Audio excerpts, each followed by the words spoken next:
अकबरी लोटा। अकबरी लोटा अन्नपूर्णानंद वर्मा द्वारा रचित एक श्रेष्ठ रचना है। इस कहानी में लेखक ने शेखी बघाड़ने वालों पर गहरा कटाक्ष किया है। लाला झाऊलाल काशी के ठठेरी बाजार में रहने वाले एक संपन्न व्यक्ति थे। खाने पीने और पहनने की उनमें कोई कमी नहीं थी। आगे हम कहानी को पढ़ते हैं। लाला झाऊलाल को खाने पीने की कमी नहीं थी। काशी के ठठेरी बाजार में मकान था। नीचे की दुकानों से 100 रुपये मासिक के करीब किराया उतर आता था। अच्छा खाते थे, अच्छा पहनते थे, पर 250 जानते हो, 250 रुपए तो एक साथ आंख सेकने के लिए भी ना मिलते थे। आंख सेकना यहाँ मुहावरा है। आंख सेकना का अर्थ होता है बहुत अजीज। इसलिए जब उनकी पत्नी ने एक दिन एकाएक 250 रुपए की मांग पेश की, तब उनका जी एक बार जोर से सनसनाया और फिर बैठ गया। क्यों सनसनाया होगा? क्योंकि 250 रुपए उन्होंने एक साथ देखा नहीं था और अचानक से पत्नी ने डिमांड किया। अब वो उसे कहां से पूरा करेंगे? उनकी यह दशा देखकर पत्नी ने कहा, डरिए मत, आप देने में असमर्थ हो तो मैं अपने भाई से मांग लूं। असमर्थ मतलब अगर आप ना दे सकें। इसका ऑपोजिट समर्थ, इसका ऑपोजिट असमर्थ। लाला झाऊलाल तिलमिला उठे। उन्होंने रौब के साथ कहा, अजी हटो, 250 रुपए के लिए भाई से भीख मांगोगी? मुझसे ले लेना, लेकिन मुझे इसी जिंदगी में चाहिए। क्यों कहा होगा? क्योंकि पत्नी को भी मालूम है 250 रुपए कोई मामूली रकम नहीं है। अजी इसी सप्ताह में ले लेना। सप्ताह से आपका तात्पर्य 7 दिन से है या 7 वर्ष से? लाला झाऊलाल ने रौब के साथ खड़े होते हुए कहा, आज से 7वें दिन मुझसे 250 रुपए ले लेना। लेकिन जब 4 दिन ज्यों त्यों में यूं ही बीत गए, रुपयों का कोई प्रबंध ना हो सका, तब उन्हें चिंता होने लगी। प्रश्न अपनी प्रतिष्ठा का था, अपने ही घर में अपनी साख का था, यानी कि अपना स्टेटस। देने का पक्का वादा करके अगर अब दे ना सके तो अपने मन में वह क्या सोचेगी? उसकी नजरों में उसका क्या मूल्य रह जाएगा? अपनी वाहवाही की सैकड़ों गाथाएं सुना चुके थे। अब जो एक काम पड़ा तो चारों खाने चित हो रहे। चारों खाने चित हो जाना यानी कि हार जाना। यह पहली बार उसने मुंह खोलकर कुछ रुपयों का सवाल किया था।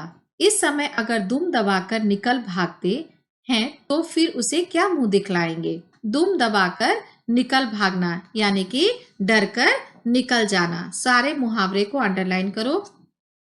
खैर, एक दिन और बीता। 5वें दिन घबराकर उन्होंने पंडित बिलवासी मिश्र को अपनी विपदा सुनाई। विपदा मतलब अपने ऊपर आए हुए कष्ट। संजोग कुछ ऐसा बिगड़ा था कि बिलवासी जी भी उस समय बिल्कुल खुक थे। खुक का अर्थ होता है बिल्कुल पैसे हाथ में ना होना, बैंकरप्ट टाइप। उन्होंने कहा, मेरे पास है तो नहीं, पर मैं कहीं से मांग जांच कर लाने की कोशिश करूंगा और अगर मिल गया तो कल शाम को तुमसे मकान पर मिलूंगा। यहाँ देखो, चंद्र बिंदु का भी प्रयोग है। मांग, जांच, करूंगा, मिलूंगा। इस तरह आपको ये ध्यान रखना है चंद्र बिंदु का प्रयोग कहाँ कहाँ होता है। वही शाम आज थी, हफ्ते का अंतिम दिन। कल 250 रुपए या तो गिन देना है या सारी हेकड़ी से हाथ धोना है। हेकड़ी से हाथ धोना, घमंड चूर चूर हो जाना, ये भी मुहावरे हैं, इसे अंडरलाइन करो। यह सच है, कल रुपया न आने पर उनकी स्त्री उन्हें डामल फांसी ना कर देगी, केवल जरा सा हंस देगी। अर्थात ये तो सही है, उन्हें कोई फांसी की सजा तो नहीं होगी, लेकिन उनके ऊपर वह कटाक्ष हंसी हंसेगी कि तुम तो मुझे पैसे नहीं दे पाए। पर वह कैसी हंसी होगी, कल्पना मात्र से झाऊलाल में मरोड़ पैदा हो जाती थी। आज शाम को पंडित बिलवासी मिश्र को आना था। यदि ना आए तो, या कहीं रुपए का प्रबंध वे ना कर सके। इसी उधेड़ बुन में पड़े लाला झाऊलाल छत पर टहल रहे थे। कुछ प्यास मालूम हुई। उन्होंने नौकर को आवाज दी। नौकर नहीं था, खुद उनकी पत्नी पानी लेकर आई। वह पानी तो जरूर लाई, पर गिलास लाना भूल गई थी। केवल लोटे में पानी लिए वह प्रकट हुई। लोटा सबने देखा है ना, सबके घर में लोटा होगा। पानी पीने के लिए लोटा की आवश्यकता होती है और पहले लोग लोटा में ही पानी पीते थे। फिर लोटा भी संजोग से वह जो अपनी बेढंगी सूरत के कारण लाला झाऊलाल को सदा से नापसंद था, यानी कि थोड़ी टेढ़ी मेढ़ी हो चुकी थी। था तो नया, 7 साल 2 साल का ही बना, पर कुछ ऐसी गढ़न उस लोटे की थी कि उसका माँ डमरू और माँ चिलम रही हो। यानी कि लोटे की गढ़न बनावट ऐसी थी, उसे देख के लगता था कि इसके पापा जरूर डमरू होंगे, यानी कि कुछ कुछ शक्ल डमरू जैसी लग रही थी और कुछ कुछ शक्ल चिलम जैसी लग रही थी। लाला ने लोटा ले लिया, बोले कुछ नहीं, अपनी पत्नी का अदब मानते थे। मानना ही चाहिए, इसी को सभ्यता कहते हैं। जो पति अपनी पत्नी का ना हुआ वह पति कैसा। फिर उन्होंने यह भी सोचा, लोटे में पानी दे तब भी गनीमत है, अगर चूम कर देता हूं तो बाल्टी में भोजन मिलेगा। बाल्टी में भोजन कभी मिलता है किसी को? नहीं मिलता है। लेकिन लाला इतने घबराए हुए थे, उन्होंने सोचा लोटा में पानी मिला है और कल को तो मुझे कुछ और ही समझकर भोजन भी बाल्टी में परोसेगी, तब क्या करना बाकी रह जाएगा। लाला अपना गुस्सा पीकर पानी पीने लगे। उस समय वे छत की मुंडेर के पास ही खड़े थे। जिन बुजुर्गों ने यानी वृद्धों ने, पुराने लोगों ने पानी पीने के संबंध में यह नियम बनाए थे कि खड़े खड़े पानी ना पियो, सोते समय पानी ना पियो, दौड़ने के बाद पानी ना पियो। उन्हें पता नहीं कभी यह भी नियम बनाया कि नहीं, छत की मुंडेर के पास खड़े होकर पानी ना पियो। जान पड़ता है इस महत्वपूर्ण विषय पर उन लोगों ने कुछ नहीं कहा है। लाला झाऊलाल मुश्किल से 2-1 घूंट भी पी पाए होंगे कि ना जाने कैसे उनका हाथ हिल उठा और लोटा छूट गया। लोटे ने दाएं देखा ना बाएं, वह नीचे गली की ओर चल पड़ा। अपने वेग में उल्का को लजाता हुआ वह आंखों से ओझल हो गया। आंखों से ओझल होना, गायब हो जाना। और यहाँ दिया हुआ है उल्का को लजाता हुआ, यानी कि जितनी तेजी से बिजली कड़कती है उसी तेजी से लोटा हाथ से निकल चली। किसी जमाने में न्यूटन नाम के किसी खुराफाती ने पृथ्वी की आकर्षण शक्ति नाम की एक चीज इजाद की थी। कहना ना होगा, यह सारी शक्ति उस समय लोटे के पक्ष में थी। अब यहाँ पर व्यंग किया गया है कि हो सकता है किसी न किसी गुरुत्वाकर्षण शक्ति के द्वारा लोटे को धरती ने फटाफट अपनी तरफ खींच लिया। लाला को काटो तो बदन में खून नहीं, ये भी मुहावरा है, काटो तो बदन में खून नहीं, यानी कि एकदम बुरी तरह से घबरा जाना। ऐसी चलती हुई गली में ऊंचे तिमंजिले से भरे हुए लोटे का गिरना हंसी खेल नहीं है। कहां से गिरी थी? 3 मंजिले, यानी कि तीसरे फ्लोर से। यह लोटा ना जाने किस अनाधिकारी के झोपड़े पर काशीवास का संदेश लेकर पहुंचेगा। काशी में रहने वाले कौन है? लाला झाऊलाल। अनाधिकारी, इसमें अन उपसर्ग है, अन प्लस अधिकारी। कुछ हुआ भी ऐसा ही। गली में जोर का हल्ला उठा। लाला झाऊलाल जब तब दौड़कर नीचे उतरे, तब तक एक भारी भीड़ उनके आंगन में घुस आई। लाला झाऊलाल ने देखा, इस भीड़ में प्रधान पात्र एक अंग्रेज है। अंडरलाइन करो, इसका मेन कैरेक्टर कौन है भीड़ का? एक अंग्रेज, जो नख सीख से भीगा हुआ है। नख सीख मतलब नाखून से लेकर सिर तक भीगा हुआ है। क्यों भीगा होगा बताओ? बिल्कुल, क्योंकि वह लोटे सीधे उसके ऊपर जा गिरी और जो अपने एक पैर को हाथ से सहलाता हुआ दूसरे पैर पर नाच रहा है। तुम भी उठकर देखो, अगर एक पैर में चोट लगी तो हम कैसे एक टांग पर खड़े होकर दूसरे को सहलाकर चिल्लाने लगते हैं। उसी के पास अपराधी लोटे को भी देखकर लाला झाऊलाल जी ने फौरन 2 और 2 जोड़कर स्थिति को समझ लिया। लोटे को किस विशेषण की संज्ञा दी गई? अपराधी लोटा। और 2 और 2 जोड़कर स्थिति को समझना मतलब परिस्थिति को देखकर सब कुछ समझ लेना। गिरने के पूर्व लोटा एक दुकान के साइबान से टकराया। वहां टकराकर उस दुकान पर खड़े उस अंग्रेज को उसने सांगोपांग स्नान कराया, फिर उसी के बूट पर आ गिरा। यानी कि इस तरह के स्नान जो ऊपर से नीचे तक बूंद बूंद कर कर भीग जाए। उस अंग्रेज को जब मालूम हुआ कि लाला झाऊलाल ही उस लोटे के मालिक हैं, तब उसने केवल एक काम किया, अपना मुंह को खोलकर खुला छोड़ दिया। इसका अर्थ समझते हो? एक बार जो गाली देना शुरू किया, बकना शुरू किया, तो बकता ही चला गया। लाला झाऊलाल को आज ही यह मालूम हुआ, अंग्रेजी भाषा में गालियों का ऐसा प्रकांड कोश है। प्रकांड कोश का अर्थ होता है अनलिमिटेड रिसोर्स। इसी समय पंडित बिलवासी मिश्र भीड़ को चीरते हुए आंगन में आते दिखाई पड़े। उन्होंने आते ही पहला काम यह किया, उस अंग्रेज को छोड़कर जितने आदमी आंगन में घुस आए थे सबको बाहर निकाल दिया। फिर आंगन में कुर्सी रखकर उन्होंने साहब से कहा, आपके पैर में शायद कुछ चोट आ गई है, अब आप आराम से कुर्सी पर बैठ जाइए। साहब बिलवासी जी को धन्यवाद देते हुए बैठ गए। लाला झाऊलाल की ओर इशारा करके बोले, आप इस शख्स को जानते हैं? बिल्कुल नहीं, और मैं ऐसे आदमी को जानना भी नहीं चाहता जो निरीह राह चलतों पर लोटे के वार करे। अब देखो, उनका मित्र बिलवासी आकर परिस्थिति को संभालने के बजाय और थोड़ा सा बिगाड़ रहा है, लेकिन अंत में आपको पता चलेगा कि उसने ऐसा क्यों किया। मेरी समझ में he is a dangerous lunatic, यानी कि यह खतरनाक पागल है। नहीं, मेरी समझ में he is a dangerous criminal, नहीं, यह खतरनाक मुजरिम है। कौन कह रहा है? अंग्रेज कह रहा है। परमात्मा ने लाला झाऊलाल की आंखों को इस समय कहीं देखने के साथ खाने की भी शक्ति दे दी होती तो यह निश्चय है कि अब तक बिलवासी जी को वे अपनी आंखों से खा चुके होते। आंखों से खा चुकना, अत्यंत क्रोधित होकर निगल जाना। वे कुछ समझ नहीं पाते थे कि बिलवासी जी को इस समय क्या हो गया है। साहब ने बिलवासी जी से पूछा, तो क्या करना चाहिए? पुलिस में इस मामले की रिपोर्ट कर दीजिए, जिससे यह आदमी फौरन हिरासत में ले लिया जाए। पुलिस स्टेशन है कहाँ? पास ही है, चलिए मैं बताऊं। चलिए, अभी चला। आपकी इजाजत हो तो पहले मैं इस लोटे को इस आदमी से खरीद लूं। क्यों जी, बेचोगे? मैं 50 रुपए तक इसके दाम दे सकता हूँ। अभी देखो, बिलवासी अपना ट्रिक यूज कर रहा है। लाला झाऊलाल तो चुप रहे, पर साहब ने पूछा, इस रद्दी लोटे के आप 50 रुपए क्यों दे रहे हैं?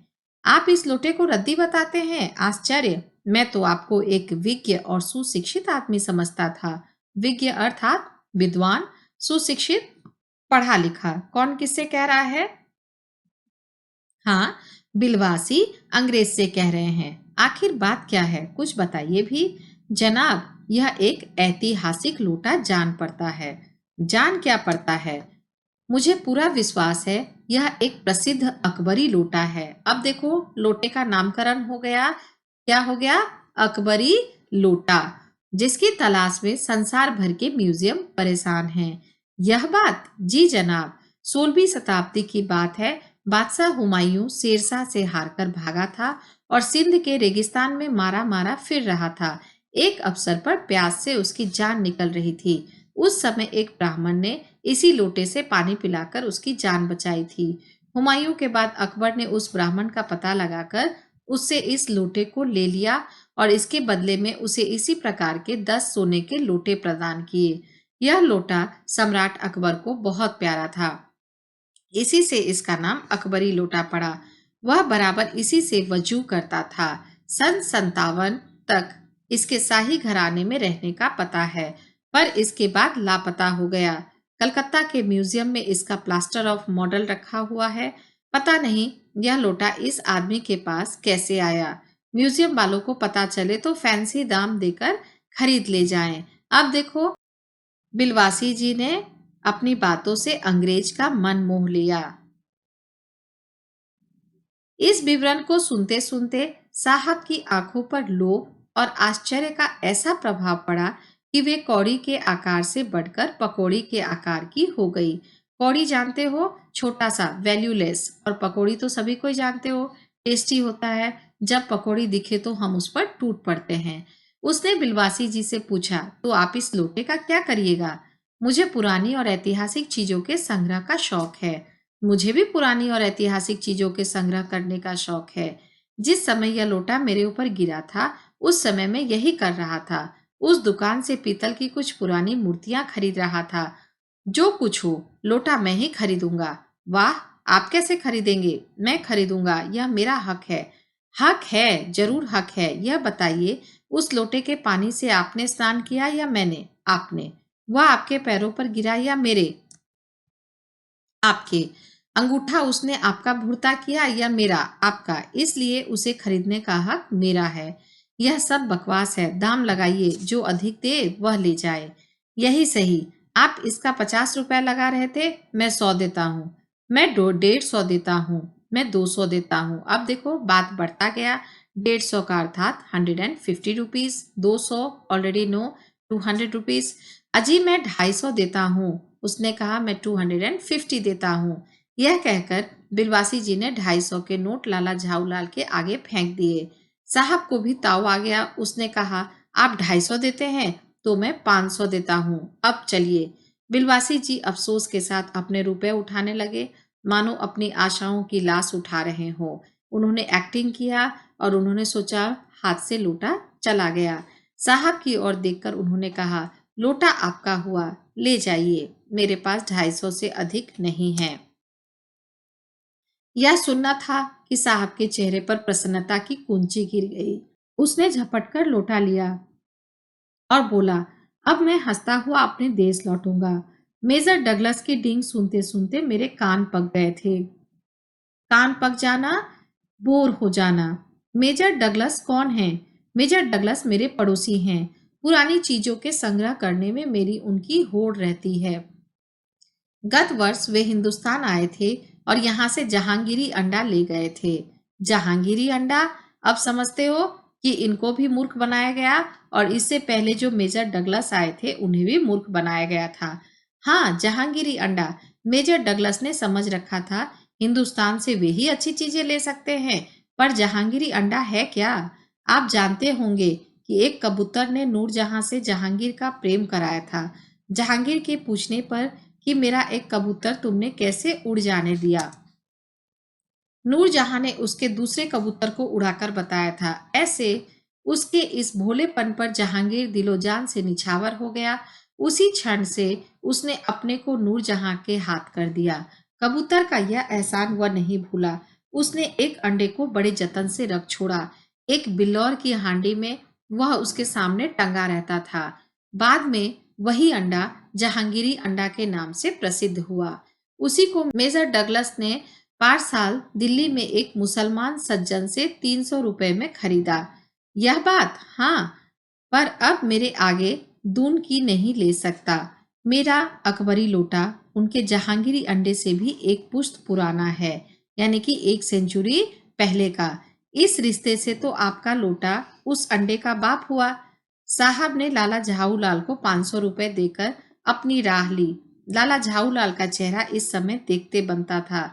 जान पड़ता था मुंह पर 6 दिन की बढ़ी हुई दाढ़ी, दाढ़ी का एक एक बाल मारे प्रसन्नता के लहरा रहा है। उन्होंने पूछा, बिलवासी जी, मेरे लिए 250 रुपया घर से लेकर आए, पर आपके पास तो थे नहीं। इस भेद को मेरे सिवाय मेरा ईश्वर ही जानता है। आप उसी से पूछ लीजिए, मैं नहीं बताऊंगा। पर आप चले कहाँ? अभी मुझे आपसे काम है, 2 घंटे तक। 2 घंटे तक? हाँ, और क्या। अभी मैं आपकी पीठ ठोककर शाबाशी दूंगा, 1 घंटा इसमें लगेगा, फिर गले लगाकर धन्यवाद दूंगा, 1 घंटा इसमें भी लग जाएगा। अच्छा, पहले 500 रुपए गिनकर सहेज लीजिए। रुपया अगर अपना हो तो उसे सहेजने का एक सुखद मनमोहक कार्य है कि मनुष्य उस समय सहज में ही तन्मयता प्राप्त कर लेता है। लाला झाऊलाल ने अपना कार्य समाप्त करके ऊपर देखा, पर बिलवासी जी इस बीच अंतर्धान हो गए। अंतर्धान का अर्थ होता है गायब हो जाना। उस दिन रात्रि में बिलवासी जी को देर तक नींद नहीं आई। अब देखो बिलवासी जी को नींद क्यों नहीं आई। वे चादर लपेटे चारपाई पर पड़े रहे। 1 बजे वे उठे। धीरे, बहुत धीरे से अपनी सोई हुई पत्नी के गले से उन्होंने सोने की वह सिकड़ी निकाली जिसमें एक ताली बंधी हुई थी। फिर उनके कमरे में जाकर उन्होंने उस ताली से संदूक खोला। उसमें 250 के नोट ज्यों के त्यों रखकर उन्होंने उसे बंद कर दिया।